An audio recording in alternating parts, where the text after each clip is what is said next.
So in this episode, we're going to be talking about different ways of applying pressure, the different ways of you making sure that your cores have space to farm, basically. Allow your team to play slow while you make ways of them being able to farm. So there's a couple ways of doing this. One way is to slow down your opponent. Basically, you make sure that when they're trying to push towers, if they're trying to invade your jungle, you're like the first frontier. You're the one that's stopping them, making sure it's taking them a long time, and making sure it's hard for them. So if you want to make sure that your cores can farm, you want to make sure that they see the opponent. That means either you run into their jungle or you slow them down when they want to take your objectives. That means if they're hitting your towers, let's say they have a very push-heavy lineup, let's say they don't have much kill threat on your core, but they're trying to force him to come to towers to defend. You can slow them down, make sure it takes them a long time, then that's going to buy time for your core to farm. And this is what I do in this game. I'm playing Lina. As you can see, I'm very low level at this point, level 3 at minute 7. And we have Terrorblade, which is one of the heroes that need the most farm in the game. It's one of the hardest carries. So this game was very slow, and they don't have much kill threat in this game. The only hero they really have that can kill heroes is Puck, and they have Razor and DP cores. So they need to take our towers, and we know this too. So as you can see, our entire team is not here when they're hitting his tower. We have Abed here, he's jungling. We have Fly sitting mid, Roman is sitting mid, and towards top farming. So we're not committed to fighting this tower. We're not trying to defend this. But I'm sitting here and trying to make it so that it's harder for them, it takes them more time. I nuke out the wave. You see they get really angry. And I cut myself out here, make it really hard for them to kill me. Because they can't really kill me unless they have coil, and this guy's only level 4. So you see how much longer it takes because they have to run after me. And I'm not really getting much from this, but I see 3 heroes all the time. So here, I stay here even though they keep chasing me, and you can see how much time it takes for them to take this tower. Keep sitting here. Ramses comes behind me, makes it so that I'm healthy, can def it with me, and we're just farming. 2 heroes just farming while we stop this. And at this point, I keep nuking it, and at this point I feel too scared. You know, the tower is dying and I get out. So this is one example of how you can buy time for your core to farm. So in this situation, we have 2 cores farming while I'm doing this, and it takes them almost 2 minutes to take this tower.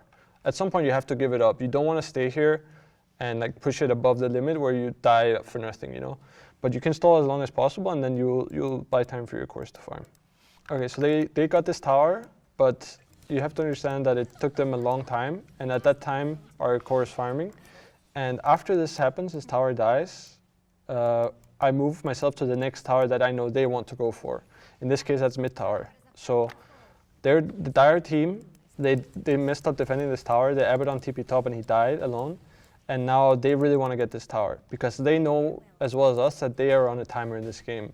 This is something that is sometimes hard to understand, but if you have a hero that you feel like is really good in late game, you need to understand that this hero needs space, and also he has the responsibility of winning you the game later. So in competitive games, it's a lot clearer. Like people understand the matchups, and in this game we have Terrorblade, they don't really have a counter. So we know that if they don't win this game in 25 minutes, we're gonna win the game. And sometimes it's gonna be hard to understand if you don't know the carry matchups. If maybe your carry player doesn't know the carry matchups either, then it can be a bit more chaotic.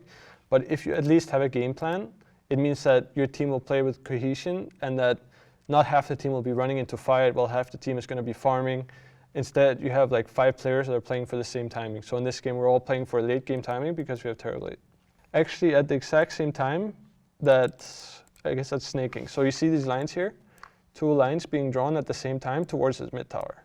We know and they know that they want this mid tower.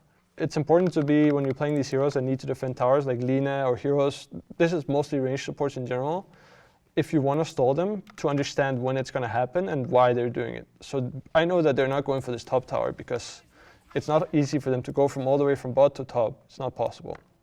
The only tower they can really go for is mid. So we see them here. They really want to force this tower, and I'm sitting here.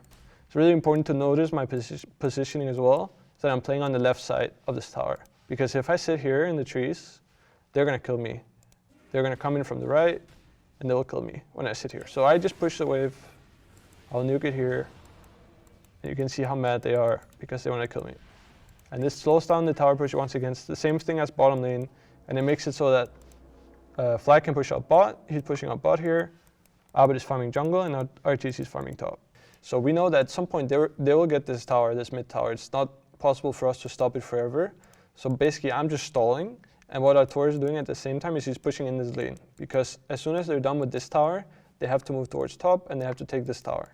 But if the lane is here, it's going to take them a longer time. So all these things contribute into making it slower. At the same time, when Flag pushes in bot, it means the wave will push in here, and somebody has to TP bot to defend. This means that there's one hero that's stuck on bottom lane that has to make his way all the way to top for them to take this tower. So all these things, we're all playing towards slowing down the game while farming, and they're all trying to push towers, you know.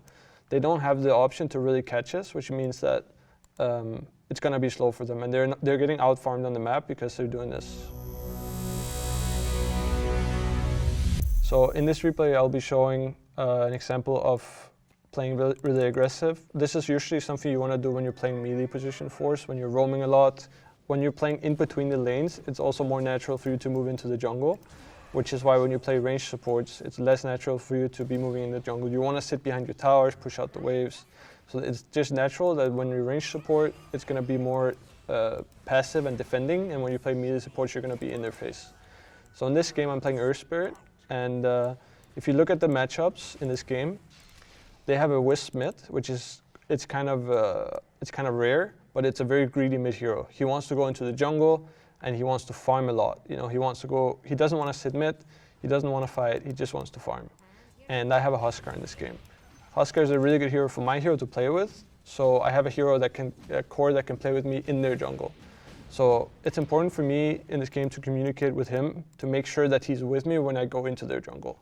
And as you can see, he's already pressuring the lane with Huskar. And now I'm moving here to pressure him in the jungle.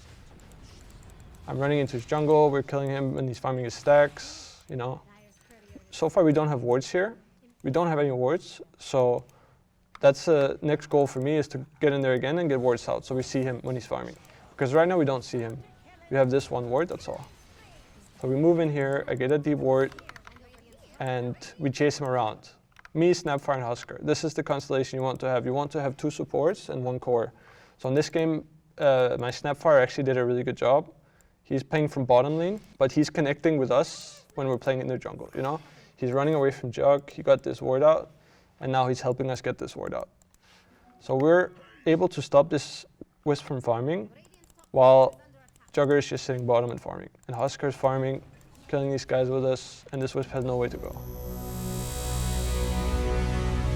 In most scenarios where you want to play aggro and you want to be in their jungle, it's because they have a hero that's farming there, obviously. So most lineups have either a position 1, a carry hero that's going to be farming jungle, or they have a mid hero that's going to be farming jungle. It's important to distinguish which type of farmer it is, because some heroes will farm ancients and some heroes won't. And in this specific scenario, you can see that we're warding in this side because they have Wisp. This hero can't really farm the ancients, so it's not as important for him to have this area over here. He can't farm this area. So we emphasize the warding for these camps because this is where he wants to farm. But if you're playing against the TA, say you want to make sure that you have vision on his ancients. And then when you run at them, you run it because these heroes are the most important for their lineup. If they don't come online early enough, their entire game will collapse, you know. If we run at them with us, even if we don't have Huskar with us, just me and Snapfire, it means that this guy has to TP. Now Electric has a 1v1 top, and Jugger has a 1v1 against Clock.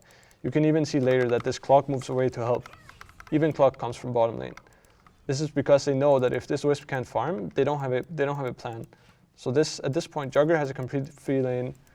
We killed the Silencer, and Silencer has to come mid. So we're playing 3v4 in the mid lane, basically. And Electric has a 1v1, and Jugger has a free lane. So in this game, it's very easy for us to do because this Wisp is not very useful. But in some games, you're going to have a safe lane farmer. Like let's say his Jugger was a Terrorblade.